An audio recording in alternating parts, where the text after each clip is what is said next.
All right, we have head coach Tyson Helton. Coach will open us up with a statement, and then we'll jump into questions. Excited to be at home and get to play a rivalry game, and a lot to play for this time of year. And if nothing more, it's a rivalry game that means a lot to a lot of people, and we need to be playing our best football. This football team we're going to play in Middle Tennessee is a very tough football team, very competitive football team. They are a football team that I know the coaching staff, they will be ready to play.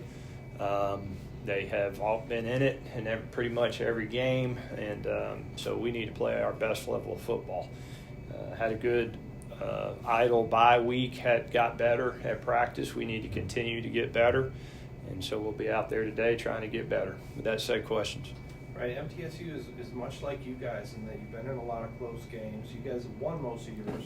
I think they were one score against Kennesaw, one score against Jags, Delaware, and it's happened to them all season. What do you think the difference is between winning and losing a game like that?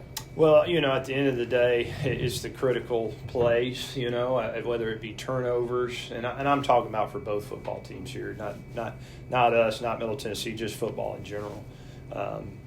Critical turnovers, critical plays in the game. You hear me talk about all the time, get to the last 5 minutes of the game and then win it. That's when you really need to be at your best.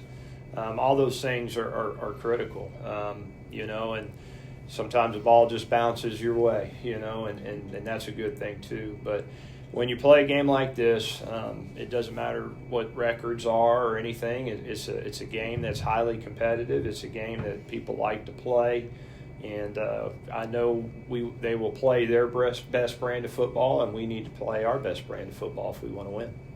Along those lines, Tyson, being a rivalry game, being so important and so long historical, going back to the OVC, do you do, not to tip your hand, but do you do anything special with the kids to kind of keep them on an even keel? I know that's what you're looking for. Yeah, I think, in today's modern college era, we have so many new faces that you have to re-educate them on what this game means. And like a lot of young people, it doesn't take much to motivate them, which is a good thing. Everybody loves a good competitive football game. Everybody loves a rivalry game.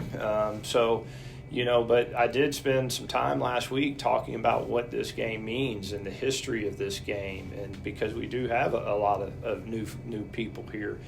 I talk about all the time our football team, how much I love them, how much they love the process, love the work, love to compete. So I could see the look in their eyes that, I was talking their language, and they were very much caught into, hey, this because of their love for Western Kentucky and what this place is and understanding winning is important, they immediately recognize the fact of what this game means. So that doesn't equal winning or all those things, but you're really just trying to educate everybody on the importance and get everybody's best effort more than anything. So we got to build to that this week, and hopefully we'll be at our best come game time.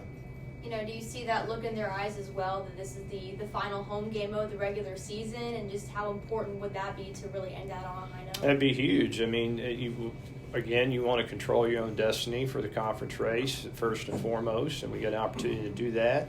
Last home game, senior day, all those things.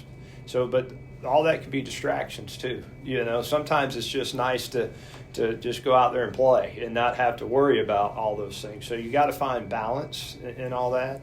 But again, our football team, they love the process. They love to compete. They'll be ready to go come game time. Now, as you said, you do have to control your own destiny by winning on Saturday. But at the same time, there's another big Conference USA game going on that night, Kennesaw against Jack State. Now, do you take the approach of you're done with football when you're done coaching, or are you just going straight to the TV to watch that game? How are you going to deal with that?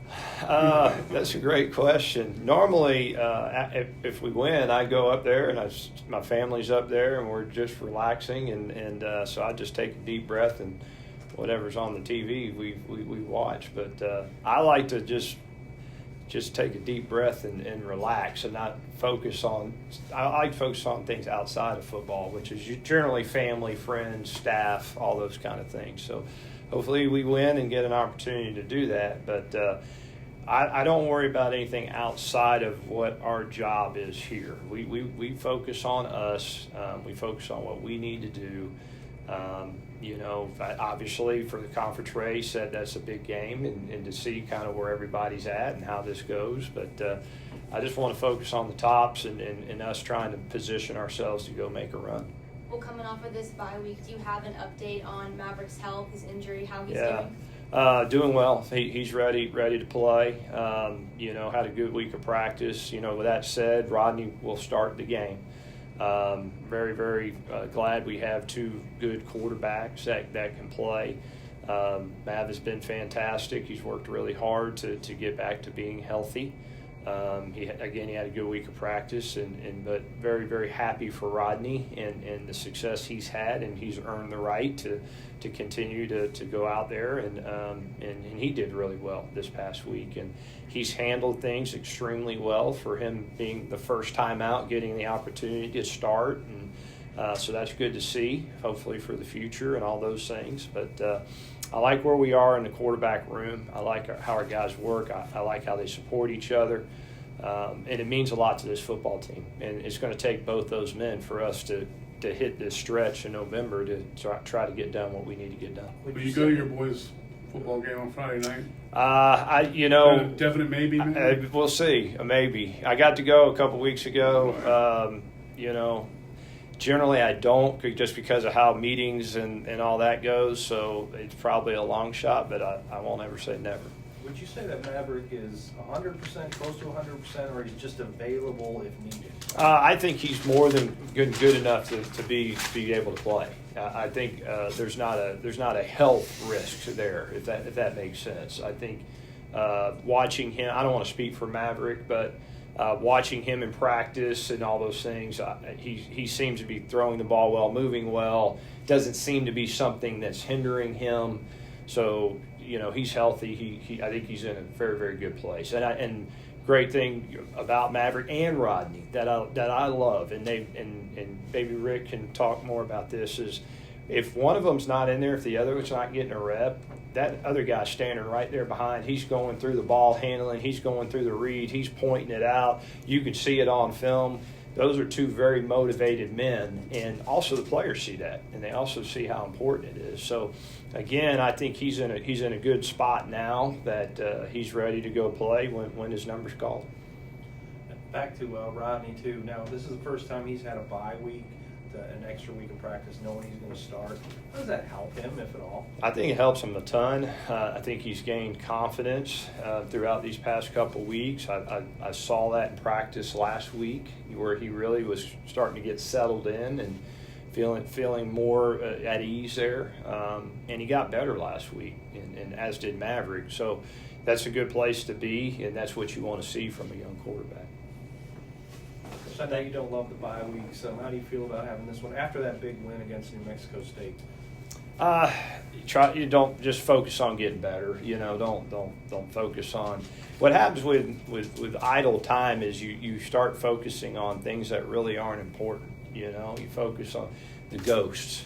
All the ghosts that can come up, and which some of that you need to think about, but majority of the time you're just stressing yourself out, wasting time. Just focus on the task at hand, focus on getting better as a team. And our guys went out there and did that. We got a really talented football staff. They're led. All our coordinators do a fantastic job of keeping the main thing, and our players are a very mature bunch. So I'm the one that gets to be stressed out about all the ghosts. That they just focus on all the important things. It's been a couple of weeks. Just wanted to get an update on Noel Myers too. Doing well. He was out there practicing a little bit last week and looked really good. Hoping that he's available come Middle Tennessee. Not for sure, but I'm hoping that he's available. Ran around, caught balls. Looked good. The biggest thing is obviously, when you're blocking and you're, all those kind of things, how you're going to feel. So that we have not checked that box yet. So we'll see. Just back to this rivalry too. You're actually 6-0 against MTSU. You guys have won 6 in a row. What do you attribute that to, if anything? How do you have that success against a rival like that? It's hard to do, and the biggest thing is just every team's different. You don't worry about the past. Again, I said records are out the window.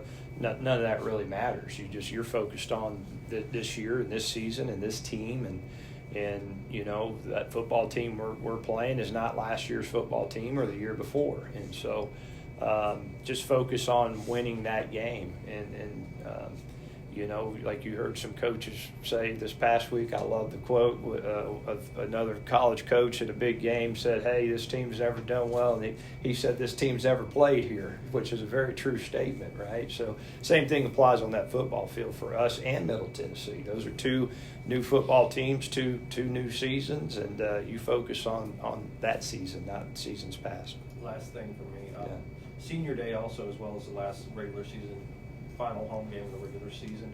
I mean, it's hard in this day and age to define what a senior is, but as far as this class goes, what has it meant to the program? How would you characterize this group? I tell you, I've told this team several times throughout the season, in my 7 seasons here, I've enjoyed this football team really as much as any team I've coached here, just because of the type of men that they are, the leadership that's on this football team, how important the winning is for so many new faces to come in here and immediately embrace our culture and what Western Kentucky's all about. So it will mean a lot to me, the men that choose to walk on Senior Day, because that's hard to create that formula in a short amount of time. And so that this team has been really special for me. I've really enjoyed it, and I hope we got a lot more football to play. There's still a lot of games to play, and so even though it's Senior Day out there, it's definitely not the end. But we're seeing light at the end of the tunnel, and we got to get closer to that light that we want to be in. You got an unusually high number of seniors involved. We had a lot of seniors last year too, and that's just college football, how it is today, and the biggest thing we talk about all the time here is when somebody joins us, whether it's a new staff member, a new player, it's really about the person first. You got to be a great person, a motivated person, somebody that gets the big picture, and as a team player. And then you gotta love ball. We have a saying all the time: all ball, all the time. You gotta love ball. And if you have, if you have those qualities, you're going to be successful here. So you can kind of see it in their body language, the way they play. So if a staff member leaves or a player leaves, that's the formula that we're always continuing to try to recreate. And we've been fortunate to do that, and the good Lord has put good people here, and we have a great culture here, great leadership from our President Caboni, our athletic director, Todd Stewart. They really set that culture here, and that's why we are able to continue to do those things. It's very hard to do, though. Every year it gets harder and harder, but if you find the right people that are of all those qualities, it usually equals success.